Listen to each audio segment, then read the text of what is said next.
Başı silerosuna var. Sen de dayanmışsın. Başı silerosu gördüğüne var. Ben pandı getirmişim ha. Neyini? Beraber lafaz vermiştim. Ne vermişsin? Çeşitden farım da aldınız bununla.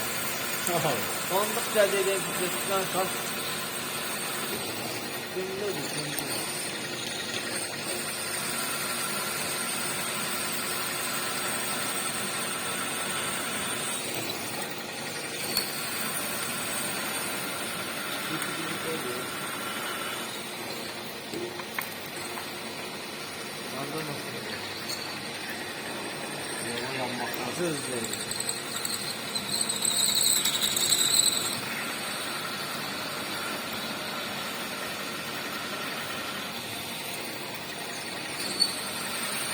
Yəqin ki, bu detaldan sonra bu silerli kullanıcı olar.